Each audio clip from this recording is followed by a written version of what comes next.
ang ilang grupo sa umano'y VIP treatment sa nakakulong na senatorial candidate na si Apollo Kibuloy. Yan at iba pa sa pagbabalita ni Mon Gualvez. Lubos ang aking pagpapasalamat sa Ama dahil iba naman ang aking kalagayan o sitwasyon ngayon, hindi pa rin nagbago ang ningas ng ating pananampalataya. Nakakulong kaya nagpadala na ng video message si Kingdom of Jesus Christ Pastor Apollo Kibuloy sa pagtitipon ng kanilang mga miyembro noong February 9. Naipost din ito sa kanilang Facebook page na SMNI News. Pero ayon sa Pasig City Regional Trial Court Branch 159, hindi yan na-review at inaprubahan ng korte. Kaya pinagpapaliwanag nila ang kampo ni Kibuloy. Ayon naman sa kanyang abogado, alam umano nila ang mga limitasyon pero nagkaroon lang daw ng miscommunication. My last instruction was not to air it because there's no court approval yet. I think merong isang staff dun sa SMNI na post yung message during the service kasi parang simba nila yun eh. Air yun and then nalaman ko na lang pagka February 10 na ata, pagka Monday, na nandun yun. And wala na tayong magawa. Nandiyan na yan. Nag-explain ako sa court. Kinwestiyon naman ng grupong SELDA o samahan ng mga ex-detainees laban sa detensyon at aresto kung paano nagkaroon ng gadget sa loob ng kulungan ang nakadetining pastor. Malinaw raw itong VIP treatment.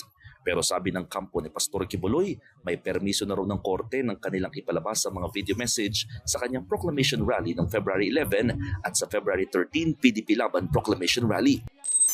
Pumalag naman ng COMELEC sa tila pagre-red-tag daw sa kanila ng isang hindi pinangalanang ahensya ng pamahalaan.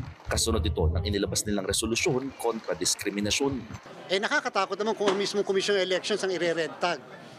Hindi po ba? Sana wag naman po dahil yun po ang feeling namin nung binabasa namin yung sulat na kami mismo parang kami ang nare-red tag dito. Sakop ng Anti-Discrimination Resolution ang paggalang sa karapatan ng kababaihan at may kapansanan lalo ngayong panahong nagsimula ng pangangampanya ng mga kandidato.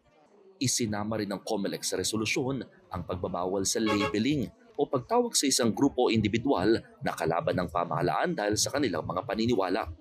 Napaka-unfair kasi na bigla ka nalang sasabihan na ikaw ay miyembro ng makakaliwang grupong ganito o ikaw ay miyembro ng ganitong grupo o terorista ka. We are not condemning the action of other agencies of government. What we are saying is we are condemning the act per se because that is wrong, because that is illegal. Ituturing na election offense ang mapatunayang lalabag sa resolusyon. May parusa itong pagkakakulong ng hanggang 6 na taon at posibleng madisqualify pa ang marereklamong kandidato. Ako, si Mon Gualvez, para sa 1PH. Kaugnay ng akusasyon ng VIP treatment sa Kingdom of Jesus Christ leader at senatorial candidate na si Pastor Apollo Kibuloy, magkakausap natin si Bureau of Jail Management and Penology spokesperson, Jail Superintendent J. Rex Bustinera. Magandang tanghali po sa inyo, sir. Magandang tanghali po, Ma'am Cheryl. Sir, 2 beses nakapaglabas po ng video message si Apollo Kibuloy. Una nga po dito sa mga miyembro ng KOJC noong February 9 at isa sa PDP Laban Proclamation Rally noong February 11. Dahil po nga dito ay kinikwestiyon ng grupong SELDA paano nagkaroon ng gadgets sa SELDA at na-videohan po si Kibuloy. Ano po ang explanation dito? Ang matatandaan po natin, Ms. Cheryl, na siya po ay na-ospital. Nasa labas po ng ospital, sa may hospital po yun na-record yung video na yun. At ito po ay may permission ng court during that time. Ito pong court order na ito lumabas ng February 7.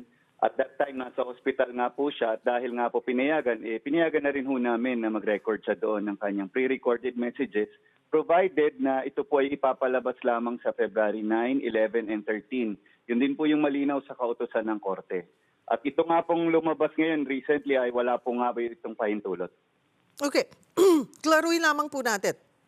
February 11 kasi pinayagan po siyang magpa-ospital. Before pa po, nasa ospital na po siya. Bumalik lang po siya sa Pasig City Jail nitong February 12. February 12, okay po. Tapos, sabi niyo ho ay minabuting payagan na po siyang mag-record ng video, pre-recorded Opo, ng... pinayagan po siya. Go ahead po, sorry. Opo, Pinayagan po siya ng korte na through court order na mag-record ng videos noong February 7, 2025. Doon din po ito na-record sa loob ng ospital at wala po tayong recording device sa loob ng city jail natin. Okay. So, all videos na lalabas o lumabas din noong February 9, February 11, and for February 13 ay ni-record po sa ospital noong February 7. Yes, ma'am. Correct po. At ito po ay kaya nyo po pinayagan mag-record siya noong February 7 ay pinahintulutan po ito ng korte. Tama po. Yung pahintulot po ng korte na yon ay specific nga po para doon ipapalabas sa February 9, 11, and 13. Pero ang sinasabi po, yung video message ni Pastor Kibuloy sa proclamation rally, napaalam sa korte. Pero yun daw pong February 9 video message ay hindi. Pero sabi nyo po ay meron ho kayong pinanghahawakan na pinayagan siya ng korte na mag-pre-record ng message for February 9, 11, and 13 noong February 7.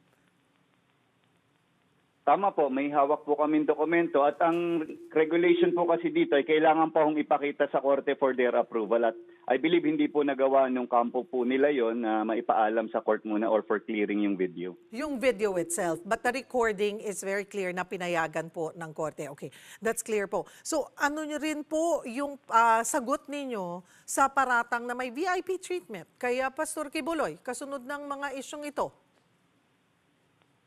Inuulit po namin, we emphasize na wala hong VIP treatment. Pantay-pantay ho ang pagtrato namin kahit kanino. At ito pong mga nangyari nga pong ito, of course, we do not move unless may court order. Even ang kanyang pagka-ospital at pagbalik sa ospital at pag-record ng video. Ganon din po sa lahat ng mga nakakulong sa amin, ma'am. So, klaro po yan. Kinaklaro nyo po, Superintendent, na wala pong nalabag, na wala pong nagawang pagkakamali ang kampo ni Kibuloy at ng BJMP po? Sa party po ng BJMP, sumunod lang ho kami sa order na pwedeng mag-record ng video noong February 7. Ito naman hong pagpapalabas nila na walang pahintulot ng korte, talaga hong sa side na ho nila yon yung pagpapaliwanag nun sa korte. Alright. Meron po ba silang mga advance request pa na sinasabi, baka po meron ulit na humingi po sila ng permit para mag-record ulit ng video? Sa ngayon po, wala pa naman po kaming natatanggap na request o kahit anong panibagong court order. Hanggat po walang court order, pinagbabawalan ho namin yan. Dahil nga po labas-masok sa ospital, itong si Pastor Apollo Kibuloy, so far po, kamusta naman po ang kanyang kalusugan?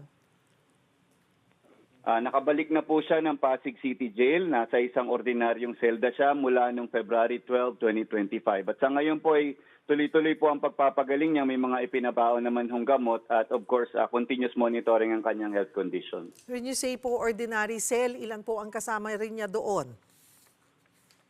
Yung dati pa rin po, yung 20 plus na PDL ang kasama niya ngayon. Bagamat may regular check-up lang po siya, pinapapunta po siya sa clinic every now and then. Alright. Marami pong salamat sa inyong oras and for clearing that issue, Jail Superintendent J. Rex Bustinera ng BJMP.